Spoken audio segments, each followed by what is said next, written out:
Hello and welcome to another episode of NXT UK Weekly right here on the Powered 4 YouTube channel, and of course you can listen to us exclusively on the Powered 4 podcast as well. Don't forget about that. But we're here to talk about another week of NXT UK on the WWE Network. It was a hell of a show. Can't wait to break it down with my podcast host, co-host John Scott, Mr. Powered 4.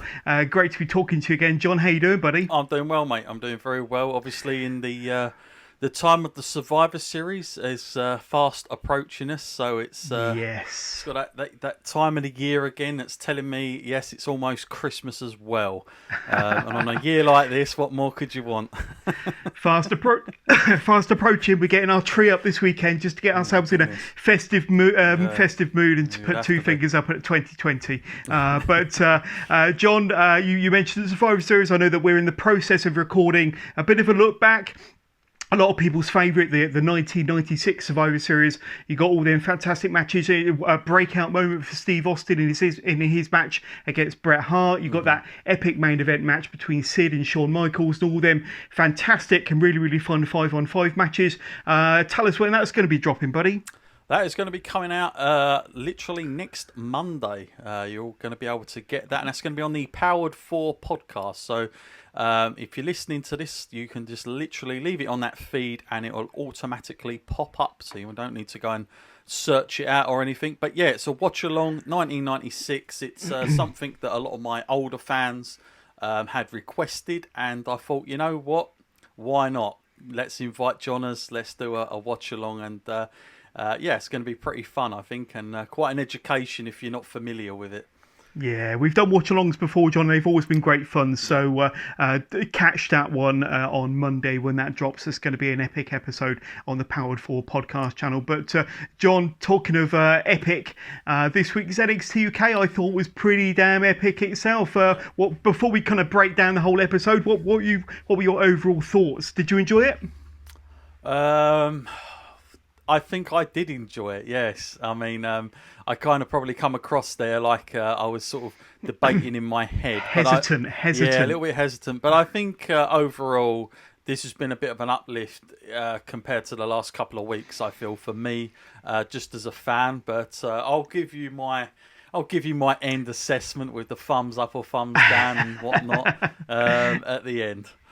Absolutely. Well, I know one match in particular that was advertised that we were looking forward to, and that I've been looking forward to all week, was that NXT UK Women's Championship match. It was a Falls Count Anywhere match. Piper Niven, Kaylee Ray. We're going to be talking about that kind of at the end of this episode, but can't wait to break that particular match down with you and all of the action and excitement that came from that match. Let's talk about the opening match first of all then. Joe Coffey versus Sam Gradwell. Now, to give credit where credit is due, Sam Gradwell, he had his fair share of the offense. They did appear fairly evenly matched in the first few minutes of this match, Gradwell and Coffey. However, Coffey went straight after Sam Gradwell's surgically repaired knee, as they kept referring to it throughout the whole of this match.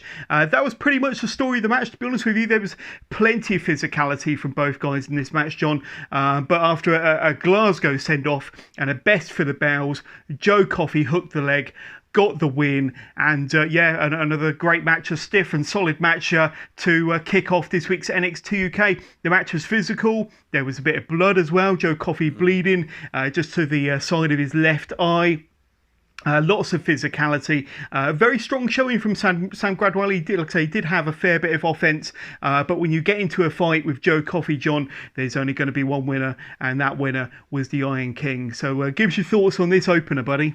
Well, I thought the Iron King come across really well in this. I mean, mainly, especially at the end, I loved the promo into the camera that he did. I don't know if that was off the fly, if that was something that that they planned to do, but it come across quite authentic to me, which is always good. Yeah, it was a very physical match.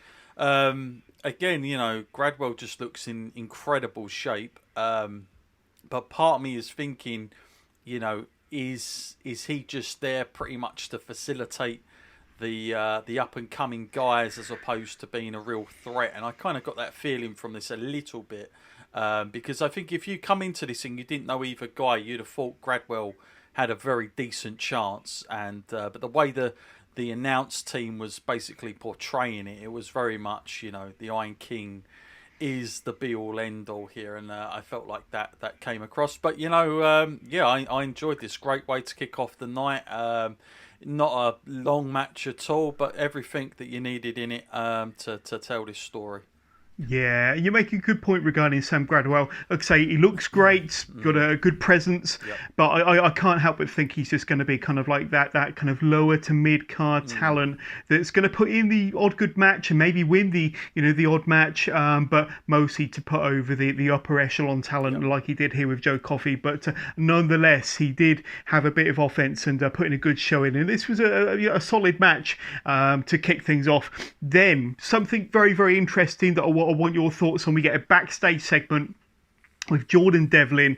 It was announced that to NXT UK have sanctioned Jordan Devlin's Cruiserweight Championship to be defended on NXT UK programming. John, we see Kenny Williams and Amir Jordan. They approach Devlin to throw their hat into the ring for a shot at the Ace and at his Cruiserweight Championship. So we've speculated, we've spoken about this before. Obviously, you've got the NXT Cruiserweight Champion over in Florida, the Black and Gold brand. Does that now mean that we've got an NXT UK Cruiserweight Champion? What do you think's happening here then? Can they have two champions for the same title effectively? How did you interpret what went down here then? Well, first off, the promo I thought was really good and well delivered. I loved the fact that Jordan Devlin really picked up on them. I mean, they look so weak. After he called them out about, you've got to ask his permission. Is he all right with it? It was brilliant. So yeah, it really put the spotlight on him there. And by the way, there's only one winner coming out of that, I've got to tell you. But nonetheless, you talking about can WWE do that? Absolutely they can. They love a bloody championship belt. I think if they could, I think they'd make one for everyone just to be happy. I think they'd, make their own custom belt and everyone can have one. I've never known of a time in any company to have so many belts. It's beyond me. I couldn't even tell you all of them. That's how many there are. But yeah, they can certainly do that. I hope though that the end goal is that we unify it at some point, maybe when the travel is a little bit easier going, and obviously the whole COVID situation has died down a little bit. So that would be something I would certainly want to aim to. Getting Jordan Devlin stateside, doing the honours there, maybe getting himself a little bit more showcased, representing the NXT UK brand. But NXT UK in general, does it need a cruiserweight champion? In my opinion, not really. I think it would be a bit dangerous to do it as well, just because of the size of the guys. I think it's you've got to be careful because you don't want to make NXT UK the standout cruiserweight either. So I like the fact that Devlin will do it as a gimmick. I think it works perfectly and it gives him something to do. But I think in the long run, I would rather see it merged together. And maybe he comes out triumphant on that one. You never know. Do you know what? Talking to you now about it, I've come up with kind of what I think could be the end goal, could be the end plan. You could sell this to them. I've often thought that NXT UK could do with a secondary title for wrestlers like Jordan Devlin and the like that are kind of bubbling underneath the Pete Dunnes and the Walters and the Dragunovs, the kind of top tier NXT UK champions, shall we say, a secondary title. Now they might be calling it the Cruiserweight title for now, but I've got a feeling that over time they could build it into a storyline where they could turn it into a secondary title under a different name, a different gimmick. I don't know, what could they call it? Maybe the European title, not the European title. We've had a European title, but you get what I'm trying to say. That it could change name and it could change the gimmick of the belt somewhere down the line, because I don't think they're going to unify the title. I really don't think they're going to do that. I think they're going to keep it as a secondary title long term on NXT UK, but we shall see. I just want to, before we move on, this title business, I just want to clarify something. Now, the NXT UK Championship, do they still refer to it as the United Kingdom Championship? Or is it like because you know how WWE get with their terminology. You can't say this, you can't say that. I swear I haven't heard them say or call it the United Kingdom title for a long time, and I'm assuming have they kind of steered away from that without us knowing, perhaps, until now when I've just So thought about it. What are they referring to it Well, as? I Just thought the I've only NXT heard UK it, title? yeah. And they keep coming across like the brand as the championship. But I know at the early days, even the early episodes of NXT UK, it was all about this is the United Kingdom Championship. But I think less and less I've heard that being said. So that's something to look out for. I can't. I'll have to go back on the Walter match to see if I'm correct or not on that one. But yes, it's making me think. I know how WWE gets sometimes. You're not allowed to say certain words with the belts. You can't say World Wrestling Entertainment, for instance. That's right. And so I just wondered if this has been passed down from God knows where. All the way across the pond to us now, where we're just having a brand title. Because you brought up an old title there, like the European Championship, and to be honest with you, what would make perfect sense now is to actually have a European Championship, because we've got the bulk of the best European talent in our country currently. So it wouldn't be the worst idea. I know they won't do that, but it would actually make sense nowadays. Yeah, well, watch this space anyway. We might find out more when Amir Jordan gets his chance at Jordan Devlin's Championship next week, John. But, we were only saying last week that we haven't seen a lot from Ilya Dragunov or Walter since their epic encounter 3 weeks ago now. But we did get a really, really good highlights package to remind us, and it was set to music, so it made it even more dramatic of what a fantastic encounter, what a battle they had, Dragunov versus Walter a few weeks ago. We've waxed lyrical, but still, John, no sights or sound of Dragunov or Walter post-match, no sit-down interview, no backstage promo with these two, so we'll have to see what's going on there. But disappointed. 2 weeks too late for me. At least they should have had it last week, if definitely not the week after. But I mean, it was a little bit too late. I feel like that momentum of everybody talking about it's not just in our country, but like stateside, people like I said, Jim Cornette coming out, who never speaks fondly of modern day wrestling, to be quite honest with you, but he loved it. And obviously you had a lot of the likes of Meltzer giving it a 5 stars. I mean, I really wish they'd have capitalised in it, even if they had to do an edit and just stick it in somewhere just to slot it, picking up on the momentum. But yeah, a little bit of a shame. But I'm glad we got something at least. Yeah, maybe they're really selling the damage and the injury caused to both wrestlers, Dragunov in particular, going to keep him off telly for a reason. I don't know. Maybe there is a reason. Yeah, I don't mind that. I just wish that even if it was an announcer talking about it or somebody just referring to it, but it seemed like it just went blank and quiet. So But like you say, the longer they leave it, the harder it's going to be to reintroduce him with that kind of momentum and the hype off the back of that match, like we said last week. But we shall see what's going on there. And then we get another backstage segment, John. We see Joe Coffey and Gallus celebrating after the win, celebrating kind of in their locker room, or the entrance to their locker room. Alexander Wolf is trying to cut a promo, and is less than appreciative of the noise and the rabble that the Gallus crew are making. Wolf approaches Coffey. Looks like they had a bit of a stare down, a couple of words, and looks like we're going to be getting a match between Coffey and Alexander Wolf. And if you know anything about those two wrestlers, Joe Coffey and Alexander Wolf, you know that they are strong style. You know that they're going to lay it in when they do finally get in the ring. That's going to be another battle. We saw a little bit of blood on Joe Coffey's face after his match today with Gradwell. Can you imagine the damage that these two will do to one another? That's definitely a mouth-watering prospect, isn't it, John? Yeah, absolutely. That segment back there reminded me of myself. A couple of days ago, I was trying to do something down my little man cave here, and someone was doing a bit of gardening, shall we say, with the lawnmower. It was a nightmare. Every time I was about to speak or finish, it would go off. So yeah, it's reminiscent. So I can totally see where he was coming from. Yeah.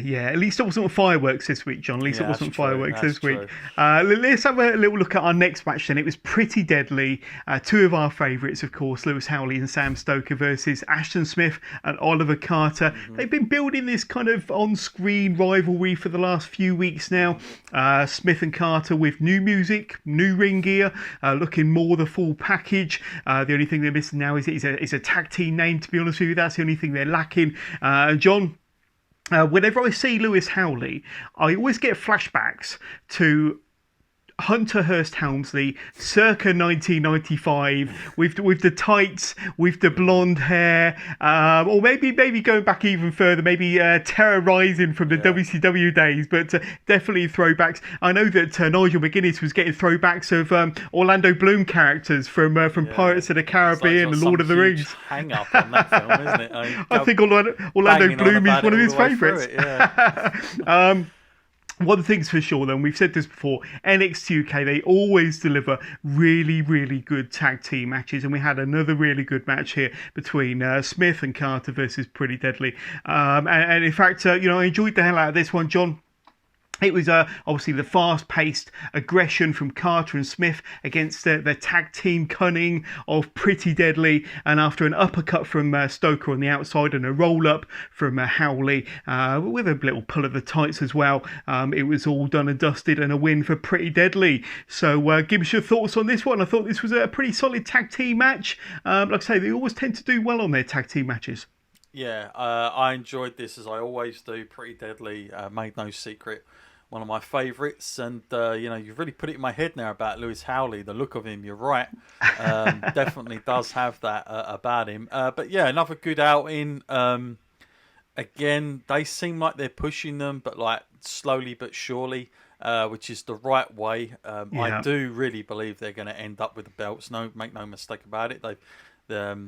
All they've ever talked about is the tag team division, even before they got there. So that's pretty good. The only diabolical thing, of course, is they mentioned the new clothing over the other side, which I thought, yeah, that's good. They got new bloody music, and yet the one I've been absolutely hating is this Pretty Deadly one. I was like, at least give so them generic. New, please get them the new music first. So that was sort of thrown in my face a little bit, but yeah, it was good. I did find the announcing, like, I do like NXT UK announcers, McGuinness especially, but I found it a little bit over the top during the match, like banging on about Pirates of the Caribbean and Orlando Bloom, and then there was like even reference to Benjamin Button in it and all this, like, and it didn't come across quite like Jerry Lawler and Jim Ross of the '96 Survivor Series that we do. But yeah, it was a little bit awkward, shall we say, and you can have some of that in this stuff, but you don't want to overdo it. But I enjoyed the match. Like you always say, tag teams, the matches that we get in NXT UK are always pretty decent. They always come up with something a little bit more than what you're going to see maybe on the Raw or SmackDown brands in those terms. A little bit more authentic, a little bit more logic going into it. And the right team wins for me, 100%. Yeah, and we've said before that we want to see Pretty Deadly in slightly longer matches. Mm-hmm. Give them a good 10-minute match and we'll really see what they're made of, because they're incredible singles wrestlers. As a tag team, even better in my opinion. But the more we see of them, the more presence on our TV screens they're getting, the better they seem to be coming across, and the more we're kind of seeing their repertoire as a tag team. So the more the merrier as far as I'm concerned. But then we get a recap of Rampage Brown's debut from last week, and looks like they're setting Rampage Brown for really big things. But John, speaking of big things, we've got Chicagoland Championship Wrestling and their first show dropping on Powered4.tv this coming weekend. So let's take a look. Hey yo, it's your boy the Ewok, the holder of the Urban Honored Crown. You're watching Chicagoland Championship Wrestling on Powered 4 TV. Blah.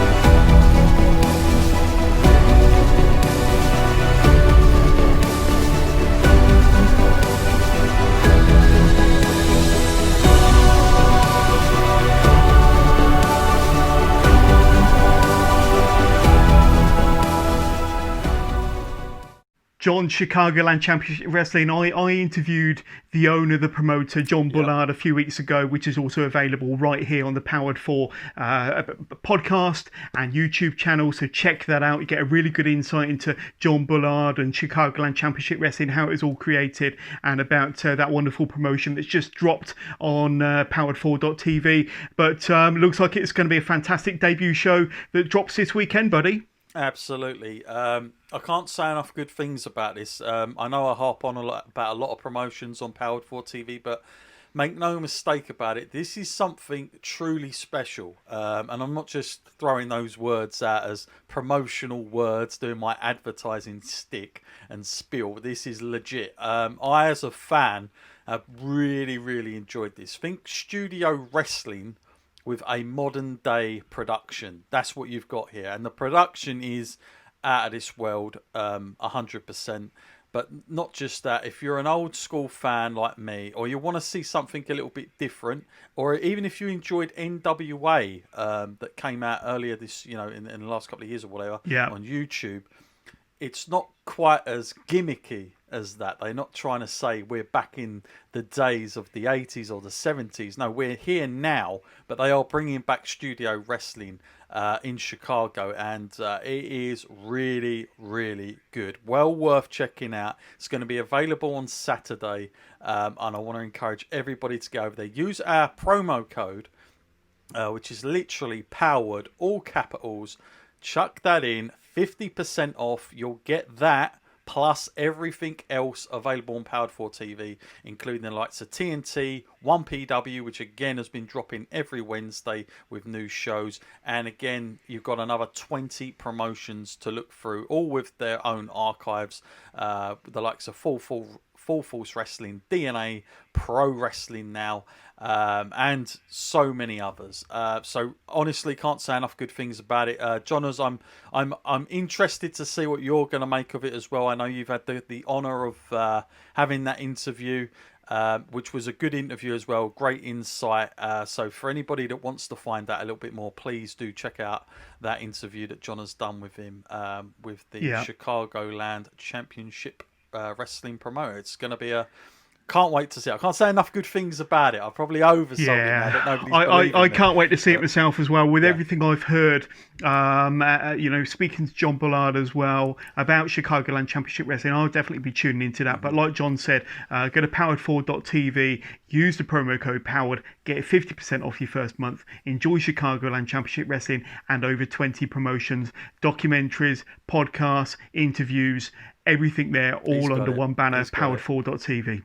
Anyway, let's talk about the matches. Let's talk about NXT UK because the next match featuring another one of our favourites. You've got the Battle Cat, Saxton Huxley versus Levi Moore.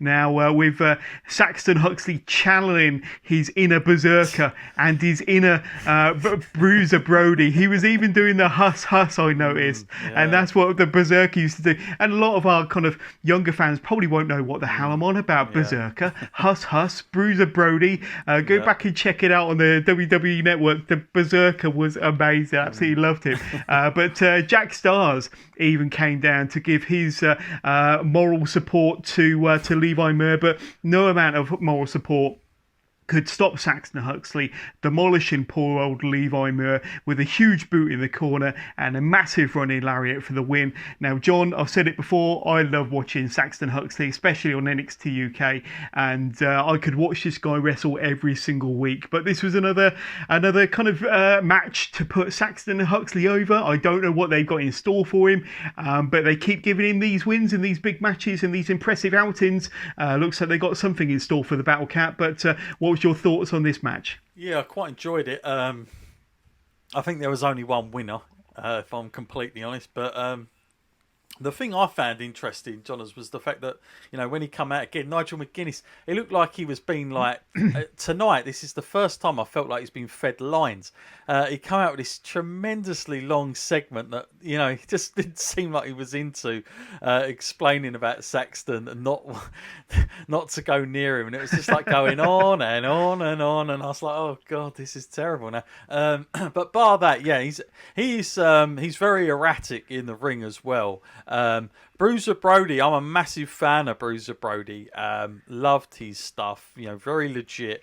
He definitely has that about him, which is good that they're like literally playing on that a little bit as well, which is always very impactful, isn't he? Very impactful. Very. Everything he does kind of means something, and it looks like it hurts. I'm hoping that he's just not going to be like somebody that maybe like even a Rampage just goes through to that next step, but I'm hoping they've got more for him. Obviously, the first show he was, or one of the first ones, he was against Walter, of course. And Walter, hell of a match. Yeah, and so we were surprised how much he got in on that match at the time, as I recall. And this guy definitely has something about him. I guess they're still working. He's probably still working on it as well. But it's just about protecting him at this point. Don't... if I was them, I would leave him just doing these squash matches for as long as possible until you really have to bring out a big gun. Because the more you do this, the more billing it's going to be when it finally takes place. But I'm hoping he's not just going to be somebody who's coming up as the big bad nasty heel, and we're going to have a tremendous babyface powerhouse going against him, which wouldn't be tremendous. No, but like I said earlier, and like we said earlier, having that secondary title on NXT UK could be perfect for a person like Saxton Huxley.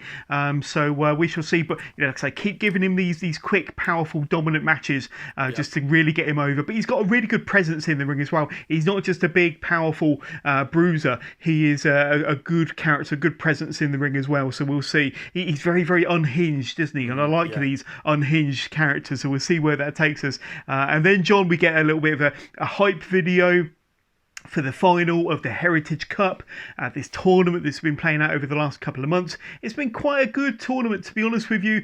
Some pluses, some negatives, but all in all, the action's been pretty solid. They're obviously building towards the final match between Trent Seven and A-Kid, which is taking place on next week's NXT UK. So we'll talk about that on next week's NXT UK Weekly, right here on the Powered 4 YouTube channel. But John, I don't think I needed this hype video. We've seen it all before.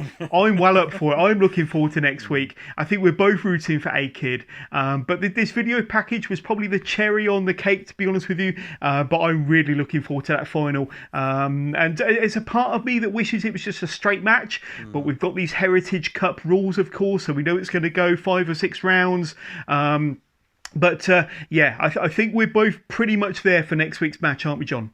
We are. The only thing that come out about this promo that certainly made me think about something I'd said about the week before about Trent. The only way I'd accept him is if he turns heel. When he kept coming out about, I have to win it now. He's got all this time ahead of him. He doesn't need it now. I do. I was kind of thinking, is that little seeds being planted? Are they being that smart that we could look back at this and go, oh yeah, he said that. That's why he's decided to have to do and go to these lengths. So they have planted that seed for me. The potential for Trent to do a crazy turn at that match. However, that is just me looking at it like I would a TV show. And this is WWE, of course. And so you can't read too much into anything. The likelihood is that won't happen. And I still definitely believe that the A-Kid is going to be your winner. And to be quite honest with you, I have enjoyed it and I also haven't enjoyed it. I don't know. Could we have had maybe a more defining ending, possibly, I believe, with who was in it. So I'm kind of, at the same time, I'm happy we've got the finals, but at the same time, I'm glad it's coming to an end as well. I'd like to see most of those guys back in to regular action and seeing where they go, especially like to Dave Mastiff and Cara Noir, the like. So, but I'm looking forward to it. Yeah, and NXT UK, they keep giving us these big main event matches, these big marquee matches. We keep mentioning about Walter, Ilya Dragunov. Obviously, we've got this match we're going to be talking about in a minute. Kaylee Ray versus Piper Niven. And they're the final next week. These big kind of main event matches that make you look forward to tuning in every week and make you look forward to watching NXT UK. And that makes me look forward to talking to you about these wonderful shows, John. But speaking of wonderful shows, wonderful matches, marquee matches, let's talk about the main event of this week then, because it was definitely up there. And I really, really loved this match. And it was the Falls Count Anywhere match, the first ever women's NXT UK match, which is a Falls Count Anywhere stipulation. Kaylee Ray versus Piper Niven. Now, these two have fought before. They had a really good match maybe 4 or 5 weeks ago on NXT UK, you may remember, and that was a cracking match. But it was announced on commentary that Kaylee Ray has been the NXT UK Women's Champion for well over 400 days going into this match. There wasn't even time for formal introductions as Piper Niven attacked Kaylee Ray as she was making her entrance on the ramp. There was... the Falls Count Anywhere stipulation got started nice and early, put it that way. Piper Niven kind of dived through the ropes, nailing Kaylee Ray on the outside. There were stiff chair shots, John. Kaylee Ray even launched the ring bell at the head of Piper Niven. She moved just in the nick of time. The ring bell collided off of the ring steps, probably rebounded onto Piper Niven, but that could have been pretty devastating had that hit. Niven even introduced a steel turnbuckle as well to damage Kaylee Ray's knee with. There was kendo sticks, John. There was even a steel chain that was introduced to try to make Piper Niven submit, but that didn't quite happen. Then Kaylee Ray gets dumped through a trash can in the ring, and then Piper Niven gets dropped head first to the outside. They fight to the back, John. Ginny interferes as well. Ginny comes out. Let's not forget that Ginny comes out. She soon gets disposed of by Piper Niven. I don't think that's the last time we've seen of Ginny, though. They fight to the back. Kaylee Ray smashes Piper over the back with a guitar, giving us shades of Elias or Jeff Jarrett. And then there were chair shots. Piper Niven clubs Kaylee Ray with a steel pipe. Then Piper drags Kaylee Ray up onto the top of a stack of production boxes or flight cases. Piper Niven's about to drop Kaylee Ray off of these flight cases with a Piper driver. And who should turn up from out of nowhere? Ginny appears from behind, another steel chair shot to the back of Piper Niven, sending both the challenger and the champion crashing off these flight cases through a table down below. The champion is able to drape one arm over the challenger, gets the 1, 2, 3, match is all over. You've got Ginny standing there with a steel chair in hand. John, as far as I was concerned, this was a great Falls Count Anywhere match, a really, really good main event, a good championship match. You know when you get Piper Niven and Kaylee Ray in the ring together, regardless of the stipulation, that it's going to be a great match. I can't say that I was a big fan of Ginny playing such a big part in the ending to this match. However, it does a great job in keeping her name in the championship picture. And once again, Piper Niven comes up short once again. You could literally say that she fell at the last hurdle. But John, a really good match. You got Ginny involved as well. Kaylee Ray keeps hold of the championship. I'd love to know your thoughts on this pretty good main event. Well, going into this, obviously we saw the advertising through the week, so we knew what the stipulation was going to be. And I have to say, I was a little bit like, oh no, only because my own tastes. I'm not always for the whole, going around the ring. And again, the fiasco we had about a month ago, I don't know, whenever it was, when everybody came out and they was all beating each other out. Like some crazy video game. I didn't think that came off too well. But having said all that, I felt like this was a much better, well thought out match than any of the prior stuff. And I felt this really came off really well. Was it the best Falls Count Anywhere match we've ever seen? Probably not anywhere near a long shot. However, for these two, this made all the sense in the world. There are a few minor things I never like it. Stuff like the weapons. I don't know what it was when she pulled out. I think it was like, I don't know if it was like some kind of spanner type stuff or whatever it was, but you only see her like going for her leg. Like, she looks like she's going to hit her in the head when she's on the floor, and then she just, no, I'll go for the leg. Things like that, I just think, don't even have them in the match, because it just makes no sense. Like, if you had them, you'd go for the most vicious point. But all the other stuff, like, sometimes the weapons can get a little bit out of hand. You think, oh, here we go, it's a video game stuff, you know, they pull anything out. But I felt like, to be honest with you, it's a little bit more realistic. It looked really painful. Did it feel like a fight to you, John? It did feel like it, and I think that's what made this better. Yeah. The fact that there was that angst to grind before we even started, that they'd had something to fight for. It wasn't just for the belt. It was like, actually, you know, these two don't like each other. So that came across on screen to me. A lot of some of the moves shown, especially when she does the whole, you know, the backdrop onto the chair. I mean, that just looked like crazy vicious. I think some of those spots, I don't think they, you know, would have came off just probably how they wanted, which 9 times out of 10 makes it even worse. The Ginny stuff, I'll tell you what put me off the most. It wasn't Ginny coming out. That didn't put me off. It was the bloody crowd thing came up again. I was looking at all the people again. I was thinking, are they reacting to it? Are they doing anything? Have I seen these? I am making a claim now. They are not legit, and they've been pulled off of a Raw and SmackDown, in my opinion. If anybody out there that, you know, knows these people, seen those heads, or maybe you are them, you can tell us.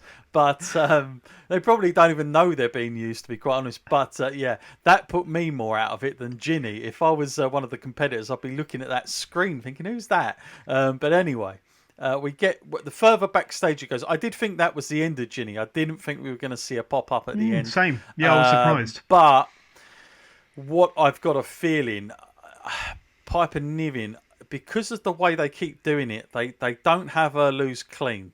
They keep going back to it all again and again and again. Good point. So the fact is, I can possibly see a triple threat coming at some point, and them going that route, because, you know, the way it's been played out. Otherwise, they would have just finished this up like we thought they were going to, and move on to Ginny. But it makes me feel like now they're going to go for a triple threat at some point. Maybe we'll get a one-on-one match first between you know, Ginny and one of them, but I definitely think a triple threat ultimately will be the next championship match, and that might be where we see a new champion. But overall, I enjoyed it. It was great for a show. Again, you know, it's not a big takeover show or anything like that. This is a weekly episode, and I felt like this was great entertainment, great storytelling. So yeah, all for it in the end. Yeah, I love your bit of fantasy booking there about that triple threat. I'd love to see that, and we'll probably get that on maybe just before Christmas. Give me a few weeks to build, and sometime in December on a big show, and that could be where we see a title change. I reckon we are building to a title change. Could it be Piper? Could it be Ginny? Are they going to keep the belt on Kaylee Ray for much longer? Who knows? But it's definitely intriguing. It's got us talking. It's got us thinking, for sure. Let's have a little look ahead to next week's show before we give our thumbs up and thumbs down, because we've got a stacked show next week. We've obviously got Jordan Devlin putting his unofficial Cruiserweight Championship on the line against Amir Jordan next week. Now, that's going to be great. And to see kind of how they treat that championship bout, and how that develops going forward. That's going to be good. We've got the final of the Heritage Cup as well between Trent Seven and A-Kid. That's going to be a tremendous match. I can really see all of the emotions coming out in that. I agree with you 100%. I think Trent Seven's going to be the dastardly heel during that match. I think it's going to be a tough match. I'm predicting A-Kid. I know you're predicting A-Kid. That's going to be a really, really good match. You've got 2 matches that's going to keep us looking forward to next week's show in 7 days' time. And I'd say other great action besides. But John, your thumbs up, thumbs down for this week's show. I've got an inkling as far as where you're going to go, but it's a thumbs up. It's a thumbs up. Yeah, it's got to be, isn't it? Definitely, Yeah. Definitely a solid thumbs up from me as well, to be honest with you. But next week's show, I think it's going to be a cracker. Those 2 matches I mentioned, definitely mouth-watering prospects, aren't they, John? Yeah, I can't wait to see that, and Devlin especially. Just I think Devlin wins, obviously, but I'm looking, I'm kind of looking forward to seeing how he plays it. It's another strong character. I do really hope that we might get more of Dragunov or Walter or something. I'm kind of almost praying that something comes back from that, even if it's just a snippet video again, but involving one of them. That would make me happy. But yeah, I'm looking forward to the Heritage Cup. The only thing I'm not looking forward to is when when they present him with it and they have to act like it's amazing. I hate those moments because you just know there's nothing. If I was the bloke that won it, I'd be like, yeah, what do I get for it? Am I getting paid more?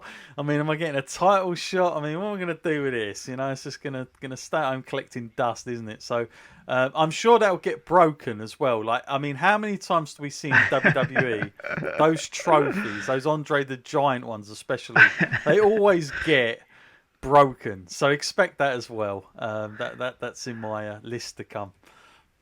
There we go. But all that to look forward to on next week's edition of NXT UK Weekly, right here on the Powered 4 YouTube channel. Don't forget to hit subscribe. Don't forget to hit like. Hit the bell so you can be notified every time a new episode drops. And don't forget to follow and subscribe to the various podcast platforms as well. Apple Podcasts, Google Podcasts, Spotify, Podbean. From myself and from John Scott, we'll catch you next week for another episode of NXT UK Weekly. We are about the love of pro wrestling. We are the pre-match entrance and the post-match interview. We are the passion. We are the fun. We are Pete Dunne. We are the tricks, the risks, the crunching drop kicks. We are the wrestling show display. We are Mariah May. We are the spine buster, flailing punch and brutal knee. We are watching for the count of 3. We are Paul Robinson and Chantel Jordan. We are the art in the ring. We are the bright lights. We are the squared circle and the life of the fight. To re-watch our favourite wrestlers' moments, to live and breathe through the eyes of their opponents, we build the vision for you to explore, here at Powered 4.